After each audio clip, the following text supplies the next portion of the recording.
Hi student, जय श्री सीताराम। मेरे YouTube channel Rakesh टीके 12 में आपका स्वागत है। जैसा कि आपको पता है कि कक्षा 10वीं का हिंदी का जो पेपर है वो 27 फरवरी को है। तो मुझे आशा है कि आपकी तैयारी बहुत चल रही होगी।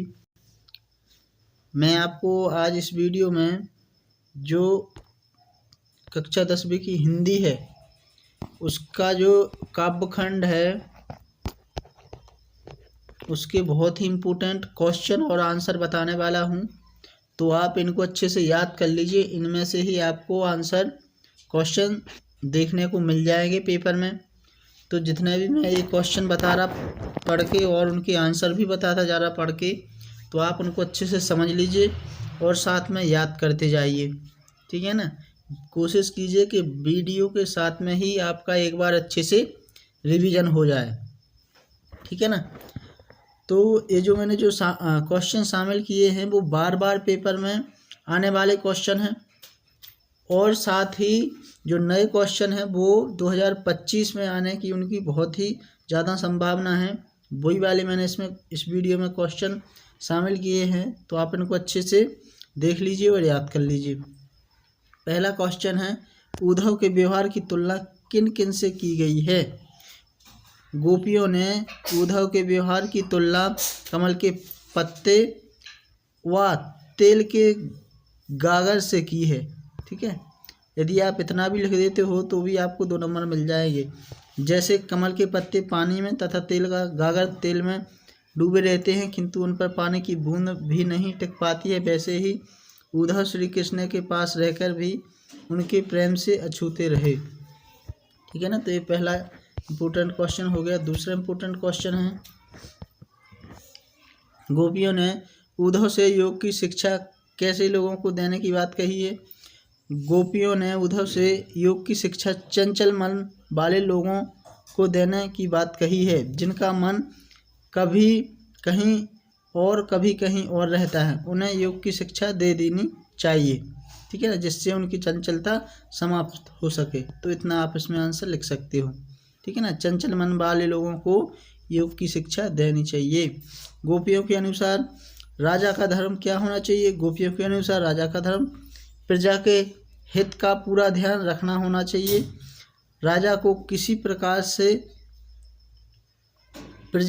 प्रकार से नहीं सताया जाना चाहिए। तो इतना इसमें आप आंसर लिख सकते हो। ठीक है ना। जरूरी नहीं कि इतना सारा लिखो।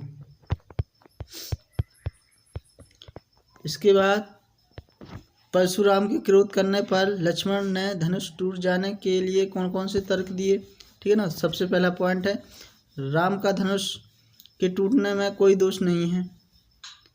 उन्होंने जैसे ही इसे छुआ वैसे ही टूट गया। राम ने इस धनुष को नया समझा था किंतु यह पुराना तथा जर्जर था, इसलिए टूट गया। लक्ष्मण ने कहा कि बचपन में हमने ऐसी अनेक धनुइयाँ तोड़ी थीं, तब तो आप नाराज नहीं हुए थे। इस धनुष के टूटने से कोई लाभ या हानि नहीं है, इसलिए इस पर नाराज होने की आवश्यकता नहीं है। आपने यदि रामायण या इस लेसन को अच्छे से पढ़ा हुआ होगा तो इनको आप आसानी से बना के लिख सकते हो। लक्ष्मण ने वीर योद्धा की क्या क्या विशेषताएं बताई हैं। तो पहली है, वीर कभी अपनी वीरता का वर्णन नहीं करते। वीर योद्धा युद्ध स्थल में अपनी वीरता का प्रमाण देते हैं। वीर योद्धा विनम्र, धैर्यवान तथा गंभीर होते हैं। वीर कभी भी अपने ऊपर अभिमान नहीं करते। वीरों में दूसरों के प्रति आदर सम्मान का भाव होता है। ठीक है ना। तो इनको आपको अच्छे से याद करना है। कवि आत्मकथा लिखने से क्यों बचना चाहते हैं। कवि जयशंकर प्रसाद के मित्रों ने उनसे आत्मकथा लिखने को कहा था। ठीक है, परंतु वे राजी नहीं हुए। उनके अनुसार उनका जीवन साधारण रहा। उन्होंने कोई महान कार्य नहीं किया जिसका उल्लेख आत्मकथा में किया जाए। उनका जीवन दुखों और आहतों से पूर्ण रहा है, इसलिए आत्मकथा लिखकर वे दुखों को याद नहीं करना चाहते, इसलिए वे आत्मकथा लिखने से बचना चाहते हैं। आत्मकथा सुनने के संदर्भ में अभी समय भी नहीं है। कवि ऐसा क्यों कहता है, ये भी इम्पोर्टेंट आंसर है, क्वेश्चन है, तो उसका भी आपको आंसर अच्छे से याद करना है। कविता का शीर्षक उत्साह क्यों रखा गया है। सूर्यकांत त्रिपाठी निराला को बादल बहुत प्रिय रहे हैं। वे उन्हें क्रांति अवचेतना के दूत मानते हैं। क्रांति या चेतना बिना उत्साह के संभव नहीं है, इसलिए कवि ने कविता का शीर्षक क्या रखा है? उत्साह रखा है। इतना ही आप लिख दोगे तो फिर आपको 2-3 नंबर जरूर मिल जाएंगे। कविता में बादल किन किन अर्थों की ओर संकेत करते हैं? तो किन की ओर? बादल वर्षा करके ताप से तपती धरती को शीतल करते हैं। बेचैन तथा अनमने लोगों को शांति प्रदान करते हैं। बादल बरसने पर किसान अपनी खेती बाड़ी करना प्रारंभ कर देते हैं। बादल जल देते हैं, जल को जीवन माना गया है। बादल क्रांति दूत हैं और सामाजिक परिवर्तन के क्या है? प्रतीक हैं। यदि आप ये बड़े आंसर याद कर लेते हो तो आपको छोटे वाले आंसर सत्य सत्य ये सब चीज़ें भी आपके बन जाएंगे पेपर के लिए। कवि की आँख फाल्गुन की सुंदरता से क्यों नहीं हट रही है? बहुत ही इंपॉर्टेंट क्वेश्चन है, इस बार पेपर में आने की बहुत ज़्यादा संभावना है। फाल्गुन मास में प्रकृति का सौंदर्य अपने चरम पर है। पेड़ पौधे पत्तों से लदे हैं। चारों तरफ रंग बिरंगे फूलों की शोभा बिखरी है।